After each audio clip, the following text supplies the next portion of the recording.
جب محمد صلی اللہ علیہ وسلم تقریباً 18-20 سال کے تھے تب قبیلوں کے بیچ توہین آمیز جنگیں ہوئیں، جس کی وجہ سے کئی سالوں تک بہت سارے لوگوں کی جانیں گئیں۔ ان قبیلوں کی جنگوں میں ایک طرف قریش اور بنو کنانہ تھے اور دوسری طرف قیس ایلیان اور دوسرے قبیلے۔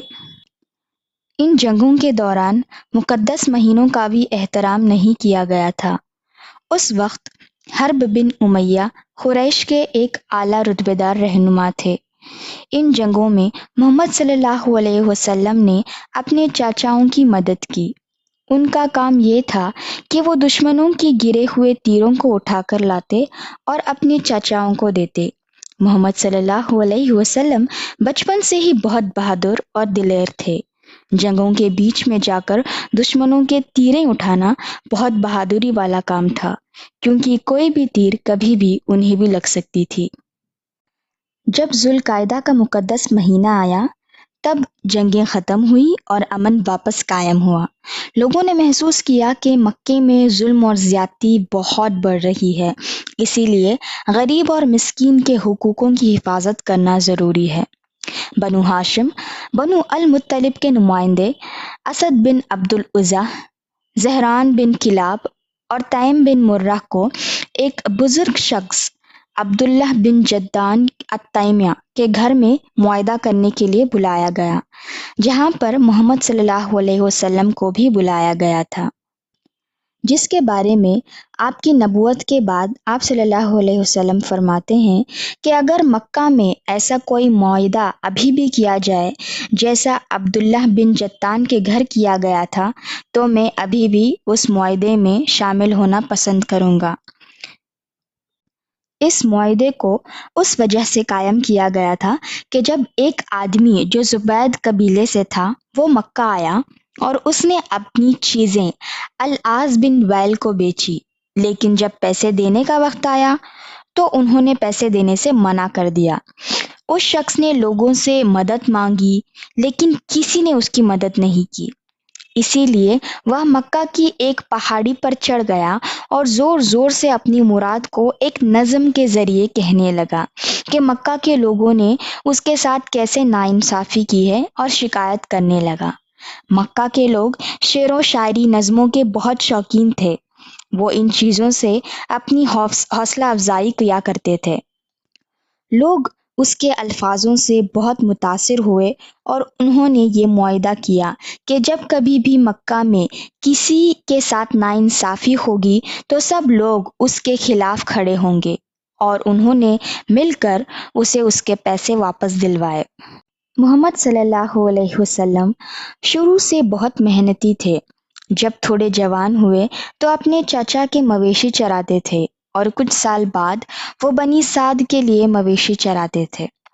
انہیں خالی بیٹھنا پسند نہیں تھا، اسی لیے وہ کسی نہ کسی کام کے ذریعے اپنے چاچاؤں کی مدد کرتے رہتے تھے۔ خدیجہ بنت خویلد مکہ میں بہت نامی شخصیت تھی، بہت اعلیٰ نسب سے تھی۔ ان کے کاروان دوسرے ملکوں میں جاتے تھے، ان کے بارے میں نے تفصیل سے دوسری ویڈیو میں بتایا ہے۔ خدیجہ رضی اللہ تعالیٰ عنہ اپنے کاروان کو دور دراز شہر جیسے شام و سیریا میں بھیجا کرتی تھی۔ ان کی پالیسی یہ تھی کہ وہ محنتی، ایماندار اور امتیازی آدمیوں کو ہائر کرتی جو ان کے جانب سے سودا کرتے تھے۔ خدیجہ رضی اللہ تعالیٰ عنہ اپنے مینیجرز کو منافع کا 50% دیتی تھی۔ خدیجہ رضی اللہ تعالیٰ عنہ نے جب محمد صلی اللہ علیہ وسلم کی ایمانت داری، دیانت داری اور اصولی رویے کے بارے میں سنا تو انہوں نے محمد صلی اللہ علیہ وسلم کو کام کی پیشکش کی، جس کو محمد صلی اللہ علیہ وسلم نے منظور کیا اور ان کے لیے کام کرنا شروع کر دیا۔ خدیجہ رضی اللہ تعالیٰ عنہ نے محمد صلی اللہ علیہ وسلم کو تجارت کے لیے شام بھیجا اپنے پرانے اور بھروسے مند غلام میسرہ کے ساتھ۔ یہ سفر ان کے لیے انتہائی فائدہ مند رہا۔ میسرہ اس سفر میں محمد صلی اللہ علیہ وسلم سے بہت خوش تھے۔ ان کی امانت داری، ایمانداری، اخلاق، نیک کردار، لوگوں کے ساتھ ان کا سلوک، ان کی تجارتی صلاحیت، ان کا اٹھنا بیٹھنا، بات کرنا، میسرہ کو بہت پسند آیا۔ واپسی پر جب میسرہ نے ان سب چیزوں کے بارے میں خدیجہ رضی اللہ تعالیٰ عنہ کو بتایا تو وہ ان سے بہت متاثر ہوئی اور ان سے نکاح کرنے کی سوچنے لگی۔ انہوں نے پہلے ہی قریش کے کئی نامی اور عظیم خاندانوں کے رشتے نامنظور کر دیے تھے۔ وہ اپنے آپ سے کئی سوالات کرنے لگی اور بہت پریشان تھی۔ نفیسہ بنت منبع جو خدیجہ رضی اللہ تعالیٰ عنہ کی بہت اچھی دوست تھی، جب خدیجہ رضی اللہ تعالیٰ عنہ نے نفیسہ سے اپنے دل کی بات کہی تو وہ محمد صلی اللہ علیہ وسلم کے پاس گئی۔ پھر بنا وقت گوائے ان سے ذاتی سوال کرنے کی اجازت لی۔ اجازت ملنے پر انہوں نے پوچھا کہ آپ صلی اللہ علیہ وسلم نے ابھی تک شادی کیوں نہیں کی، جس کے جواب میں آپ صلی اللہ علیہ وسلم نے کہا کہ ان کے پاس شادی کرنے کے لیے مالی وسائل نہیں تھے۔ پھر انہوں نے پوچھا کہ کیا وہ قریش کی ایک خوبصورت عورت سے شادی کرنا پسند کریں گے جو عظیم اور رئیس خاندان سے ہو۔ محمد صلی اللہ علیہ وسلم نے پوچھا کہ وہ کس کے بارے میں بات کر رہی ہیں۔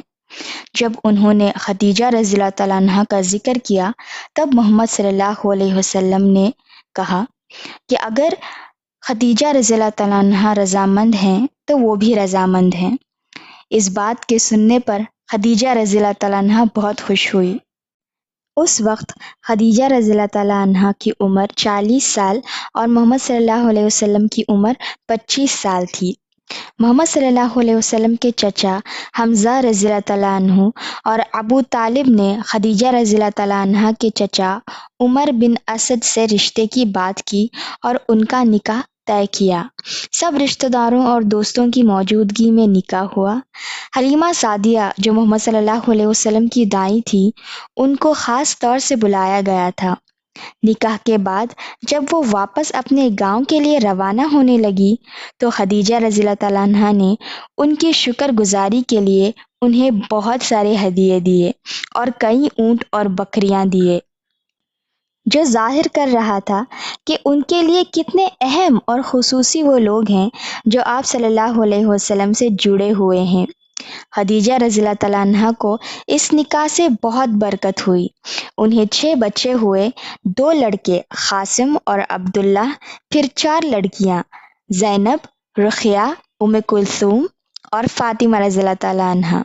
ان کے سارے بچے بہت سمجھدار، نیک اور صالح تھے۔